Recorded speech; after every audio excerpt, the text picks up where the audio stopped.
Mack Brown's segue out of North Carolina last year into Bill Belichick was a massive offseason storyline, and coaching struggles this year have been huge, even this week in the papers, if they still print those. Mike Gundy being fired at Oklahoma State will not finish the season. Coach, we'll peel back the curtain a little bit. You and I had an hour-long drive last week, and I asked you about Mike Gundy. You know, what it's like to go through a spell where the university has maybe lost faith in a coach, or the administration is not giving the proper tools and infrastructure for the coach to succeed. Now, this week, Mike Gundy at Oklahoma State, after a 2-decade run, no longer the head coach. Well, yeah, you know, him and in two different situations, both him and Dabo Swinney. Number one, they both have won a lot of football games. Two, they've set a very high standard for their fan base. And so what happens is, and Mike was, I think, it was the same amount of years that I was the head coach at TCU, 21 years, and, you know, they decide to part ways. And what people need to understand is it's not so much about the coach. You know, there's 30 or 40 families that are part of your of your whole office, and so the head coach is going to be fine. But, you know, I just say this. I do believe, you know, it just comes with the territory as far as what we have to get accomplished as head coaches. And at some point in time, sometimes they just want to hear somebody else talk. But I do believe this. I think, and I look at it now 3 years later after with everything that went down with TCU, is that I think both the coach has to look back and say, what could I do different? And the other thing that you do is I think the university has to take a deep dive into what do we have to do to make sure that we can get this going. Because usually when you win as many games as Mike Gundy did, and all of a sudden it's not going well, okay, then it's not usually it's just not usually the head coach. So my advice would be to Oklahoma State is they're going to have to be able to look. And my advice to Dabo Swinney is you're a good football coach, you're a great leader of men, and you've got to make sure that you know that you do that even when things aren't going well. And there's a couple things when you look at that and you break that down. One, it's you either evolve or you die. And one of the things that those two coaches in particular, Dabo Swinney and Mike Gundy, when it comes to the NIL and when it comes to the transfer portal, these are two guys who kind of really pushed against that, right? And then from a fan base, you know, Coach talked about having, you know, 30 and 40 coaches and all that, and not to be insensitive. Yeah. Fans don't care. They don't care about any of that. All they care about, what do we open the show with? The rankings. Are you winning football games? Yeah. Are you competing in the national championship? Are you putting your team on the map? What you did yesterday doesn't pay the bills today a lot of times, right? And so a lot of football fans are, what have you done for me lately? And so these particular coaches, yes, they've had a high expectation, set a high standard. But as of today, your football team's not winning, and that voice sometimes gets a little bit stale to not only your university and your players, but really stale to your fan base. Now, when it becomes stale in Mike Gundy's situation, to the administration, obviously, as they parted ways with him this week, to me, at some level, I feel like Mike Gundy could be walking into a better situation outside of Oklahoma State. With the administration, the fan base, maybe the team around you has lost trust in the head coach. I'd much rather be somewhere on a beach with a Busch Light in my hand or another university coach that wants to support me as the leader of a football program. Well, I think also what happened to Coach Gundy was saying with me, he still had, if you look on the social media, there's still a lot of players, a lot of fans that are still sad that it happened the way it did. But at the end of the day, you know, he knows he can coach. He's done it for a long time. He did it at a place a lot of people say you can't do it. Yep. I think the same thing happened, you know, with Dabo of understanding what he's been able to do at Clemson. And, you know, I just look back and just think about the people that are inside the building. I think that's what, and the players and everything. And same with me, with the going into the Hall of Fame this last week. It's you get a chance to look them all in the face and say, hey, look.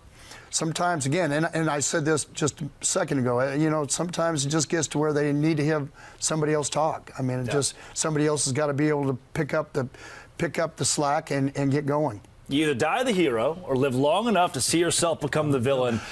We all here at the desk are in full support of Coach Mike Gundy and hope the best for him this offseason into wherever he lands next I'm a man. I'm 40. Right? They were the top 25 last year. They fired the guy. One of the all-time greatest lunches ever to go down. It was Justin Bieber's ringtone. That's how big I'm a man, I'm 40 was. Gotta wonder with that commercial. What are they going to do with that commercial? It's been playing here recently. That's a question that somebody else will figure out. Coach, you called it week one with your first Coach's Corner. Jerry Kill and Vanderbilt, a team to watch. They are now in the top 20 in college football. This week, let's welcome in another Hall of Famer. He's a national champion, and everyone knows him and loves him. It's going to be Mack Brown with our own Gary Patterson right here on Coach's Corner.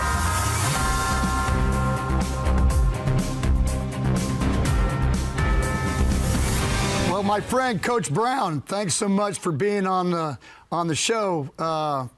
You know, this is a privilege for us, so we really appreciate you taking the time to be a part of us.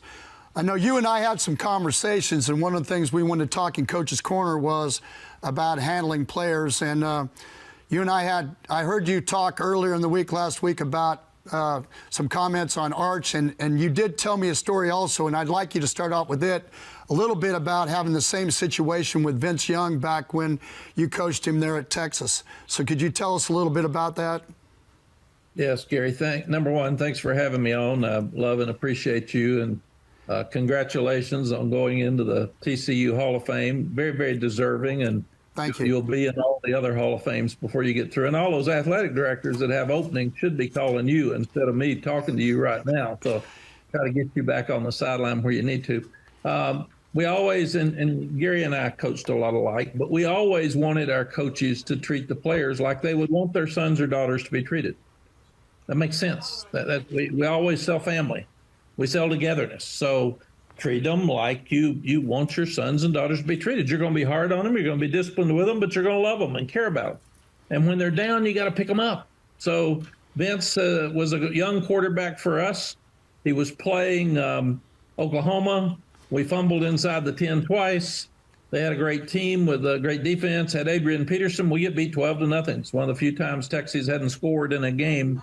I think they had 800 years or something is a long time that I remember. So the next week we're playing Missouri. They're great on defense. Gary Pinkel's the head coach. They're really good. We're playing in Austin, and it's not good to play in Austin after you've lost on the road to Oklahoma or in Dallas. So it's not an exciting crowd. They're kind of restless anyway. And Vince throws a bunch of interceptions in the first half. So he's really struggling. So I take him out. He throws his helmet. He's on the sideline. Things are bad. I walk over, and Chance Mock was a really good quarterback that we had benched earlier in the year for Vince. And Chance had thrown 17 touchdowns and 1 interception, but he couldn't run. And we were young in the offensive line, and you do whatever you need to do to win. So if it's not working, you change it. So I walk over. I grab Vince at 6'6". I covered my mouth, and I said, okay, everybody's watching you. We benched Chance Mock. He handled things great. He's been supportive of you. You need to get back on that sideline and be supportive of Chance and help us win the game. Well, Cedric Benson went off the second half. We end up winning 28-24. So you're through the game. You benched your future star at quarterback. You're not sure where it's going to go. So the next morning I sit down with he and Greg Davis, the offensive coordinator, and we showed him video of him in high school. And we said, what happened to this guy? This was one of the best players in the country that we recruited. And then we showed him great video plays of him from Texas. We said, this guy's unbelievable. Now, family, friends, media, everybody are gotten in your head, man. They're saying you're not throwing enough, and they're saying that you've got bad throwing motion, and they're all over you. And it's affecting you. It's got to your mind.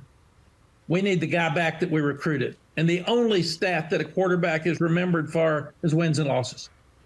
That's the only thing anybody's ever going to remember. They're not going to know how you threw it, how many times you threw it, and they're not going to care. Did you beat Oklahoma?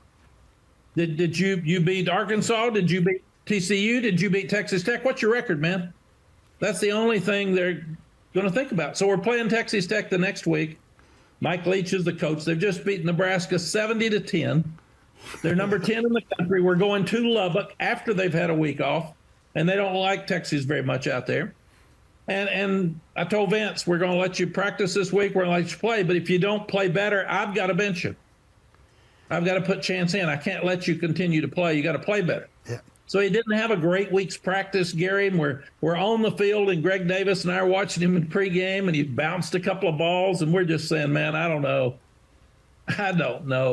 Yeah. And I always wonder why your stomach hurts before a game. You never know how they're going to play. They're not video games. So you don't have any clue how they're going to play. I don't know. And 11 of them play at a time. However, 10 of them play good and one screws up, they score. So we go into the game.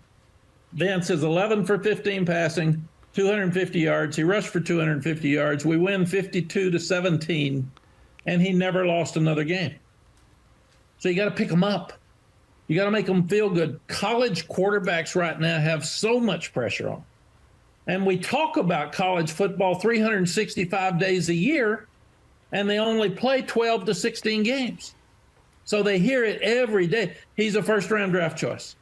He's going to win the Heisman. They haven't played yet. Let them earn it on the field.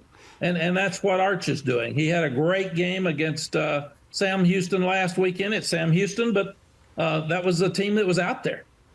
And he completed 11 passes in a row. He's second in the country in number of touchdowns with 15, 9 passing and 5 rushing.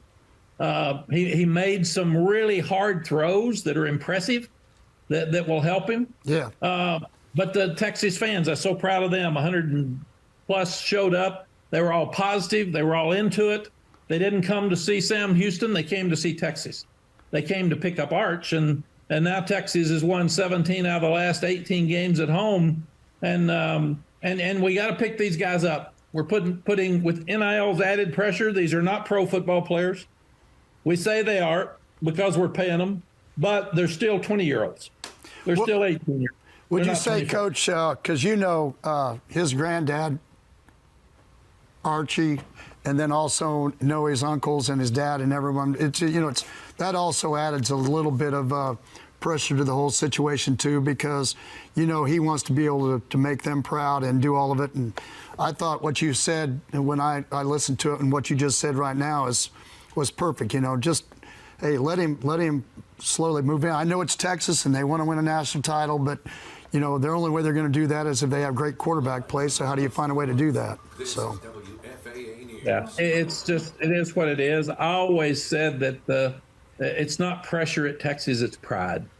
They have so much pride in their team, and the buildup is so high. And you did it at TCU, Gary. I did it at Texas. You win so much, you get these expectations so high. Coach Smith used to call it creating a monster. Yeah.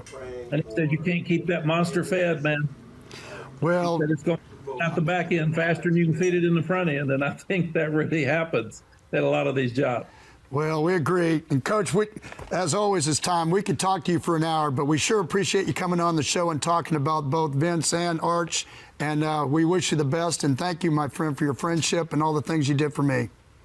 We'll see you. Thank you, Gary. And thank you guys for having me on. And love you talking about college football. What a game. Thank you. Coach.